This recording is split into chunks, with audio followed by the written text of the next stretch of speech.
What is good, people? Welcome back to the channel. KG is back. It's time for a brand new video, putting a bow on the championship reign of Leeds United. It's time for the new era in the Premier League, and this will just put a bow on it. It's going to be a combined 11 of the two promoted squads. And listen, there's going to be variations. I can imagine different players for different people. I want you to get involved in the comments. Hopefully this will be light and fun. You know what? No need to get serious. No need to have arguments in the comments. But who am I kidding? It's the internet. Please like the video, subscribe to the channel, of course, drop your thoughts and comments and players below.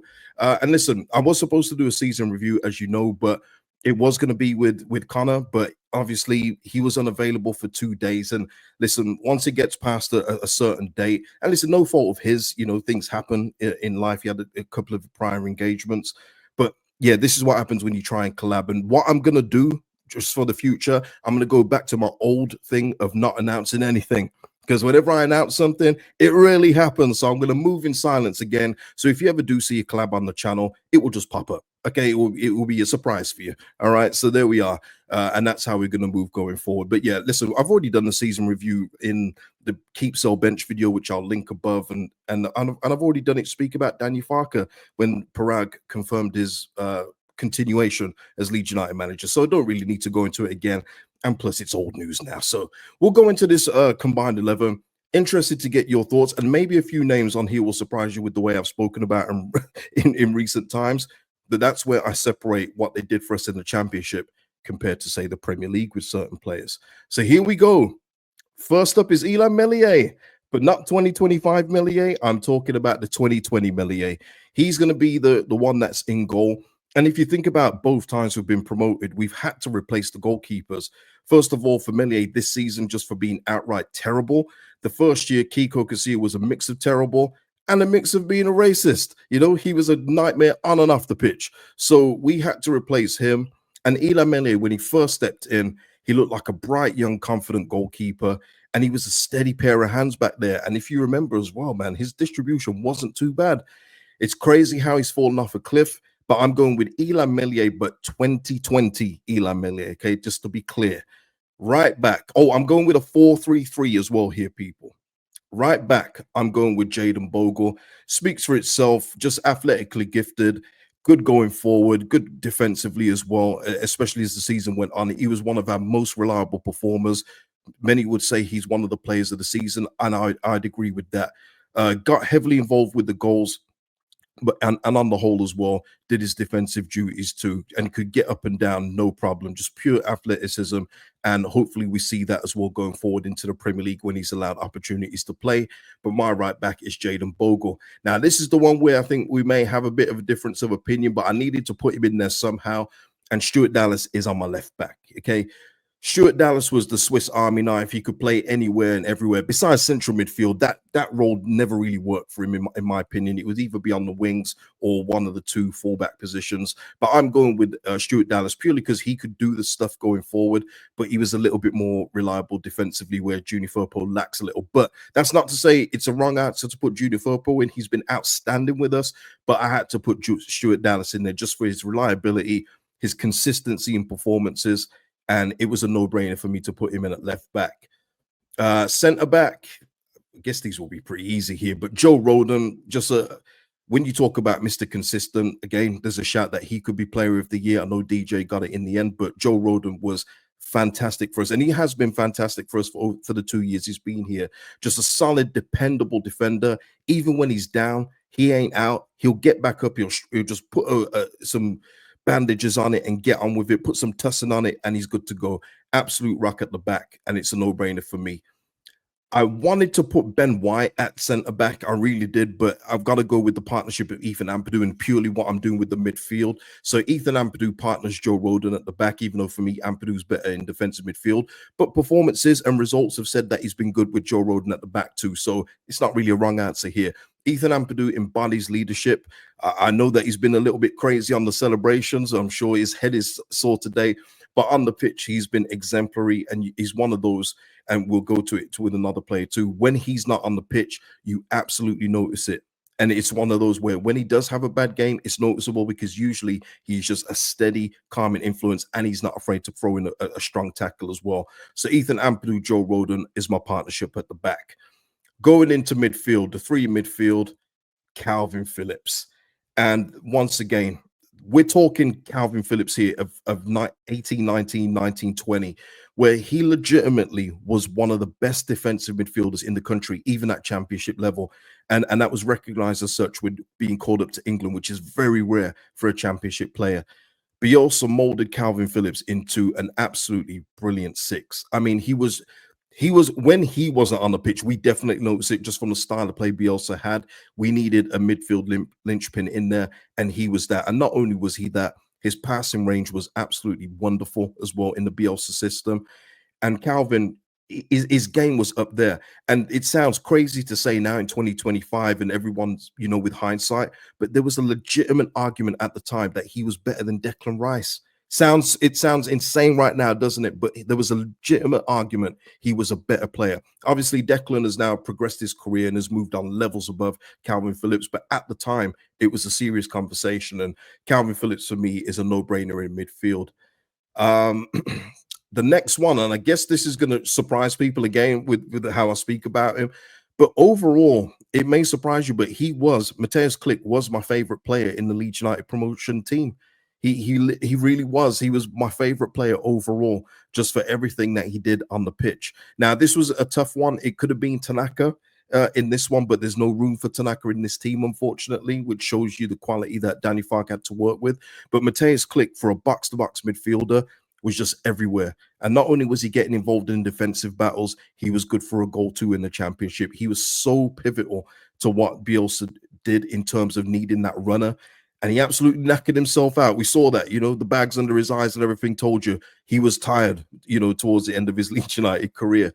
But in the championship, for me, Mateusz Klich was absolutely wonderful. And he was one of those where I was going on Premier League podcasts and saying that I think he can climatize to the Premier League. Didn't work out that way, unfortunately. But in the championship, there was no denying Mateusz Klich quality. So he goes in the three for me. And who goes on the tip of the three balls is Pablo Hernandez, somebody who got us out of a jam. Whenever we needed that moment of magic, it would be Pablo to do it. He was just absolutely crucial in so many games for this football team, not only just in our promotion year, but years before, where we were trying to break into that top six or make that top six. He was going to be that driving force that did it. And he was pivotal, obviously, in that 1920 season. So he has to go in there. And it just shows you as well, by the way, the three I've picked in the current team that we've got, they're all good hands. It just makes the squad better for what we've done this season. But when you're talking like game changers, for me, in that team, and I'm going to bring up the team in just a moment that Bielsa had to work with, Hernandez and Klich were essential parts of that, along with Calvin Phillips. So they go in. My three up front, Manor Solomon, easy choice for me. Just he's it, and this is where we go in with promotion teams. Obviously, I can't put Somerville in there, can't put Jorginho Rutter in there because they didn't get promoted. But Manor Solomon is a level above a lot of the players that we've had in this division. And you can see how his goal involvements, not just his goal involvements, his influence, his big chances that he creates, the space that he makes for himself to open up for shots and getting crosses. And he's just been absolutely brilliant. Apart from maybe a 4-game skid where he wasn't so good and maybe should have come out the team for Alaji to come in. He's been exemplary since he got his full fitness back. And you're talking about a player here who didn't even think he was going to play this time last year. It's incredible that after all the surgeries he's had, he's got back to the level that he was at, say, Shakhtar Donetsk. So Solomon, for me, easy choice. On the right of the three, it's Dan James. It has to be DJ for me. He goes in there. Just 2 years of brilliant work that he's done down here since we've been relegated. And especially this season, just absolutely crucial to what we've been doing. If it wasn't for him, I don't know when he scored a lot of opening goals for this team or provided the opening goal. Between him and Manor Solomon, they'd be switching who scores first, who assists each other first. And it was just a wonderful partnership. So DJ for me comes in, just a wonderful football player at this level. And I hope with everything DJ, it translates to the Premier League. Now for the striker, I'm putting in Joel Peru. I was going to go with like the old Spain, what was it, like 2010, where they didn't have a striker. I was going to go with a false 9 and just leave it blank so I could put in a Ben White and put Calvin up into midfield. But I've gone with a striker just to finish it off, and it is Joel Peru. It's an easy choice as well for me. In that team that Bielsa had, Bamford got 16 goals, and he really should have had over 30 with the amount of chances we created. And it's a thing that people actually forget. There were so many chances that that team created. It was incredible. Like, we really should have won each game, like maybe 5 or 6-3 at times, the way that we played. But yeah, Joel Peru gets the nod for me. 19 goals. Could have had more, but unlike in that team with Bielsa, where the balls will get put across the box a lot of the time, there was games where he wouldn't be involved too much because he wasn't seeing much of it. So to get 19 goals, I think is a real good achievement. 7 assists as well. I think it goes without saying, Joel Peru. But I know a few of you will have Bamford in from the Bielsa era. That's fine if you want to do that. But for me, Joel Peru gets the nod. And the coach I'm choosing is Bielsa. And that is purely on the basis of what he had to work with. Daniel Farke did well, did tremendous actually to get 100 points. Loved seeing the celebrations with him on the bus, and I really hope it translates into a good Premier League season. I really do, because it just means that Leeds United are doing well. But when you're talking about what Bielsa had to work with at that time compared to Danny Farke's really rounded squad, where he had Nanto to call upon, he had Ramazani to call upon, he had Joe Rothwell in reserve. He had Gruev in there as well. He had a lot of players here that Bielsa didn't even have for that period. And let me just show you some of the names here. Luke Ayling, who he got from being just another middle of the road championship player, got him playing well. Barry Douglas, always injured. Forshaw, hip injuries. Ben White, we know, was superb. Liam Cooper, just average defender. Paveda, Alioski, you never know what you're going to get from that head case. Tyler Roberts, you know the story there. Helder Costa, just, meek on the ball. Helder Costa, sometimes good, sometimes, you know the saying. Jack Harrison, young Jack Harrison at the time. The Berardi, who was always good for a red card. Young Pascal. Look at some of what he had to call upon when needed. When some people had to go out, Shackleton, young Shackleton at the time. So when you compare the squads, there is no comparison. And listen, it's not being harsh on Daniel Farke. He got 100 points, but so did Scott Parker. So it wasn't like it was a completely unique thing. But it's not to take away from Daniel Farke. It's an incredible achievement. But what Farke has got on his side compared to Bielsa then is that he's got a chance to learn from not only Daniel Farke's own mistakes, but Marcelo's mistakes as well. When they go into the Premier League, not acclimatizing to what it is, not adjusting tactics, he's got a chance to do it. He's got a chance to be better than Bielsa was in the Premier League. He's literally got the opportunity to do so. So if the 49ers back him properly and he adjusts accordingly, Danny Farke could literally be on a projection better than Bielsa overall. But Bielsa's impact at that time can't be forgotten. He awoke a sleeping giant that was just treading water in the championship year after year, not doing anything.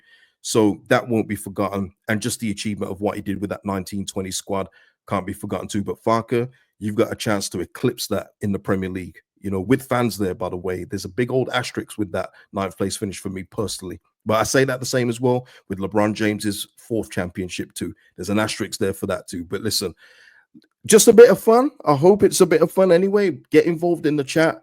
Let me know your combined 11 and which coach you would choose.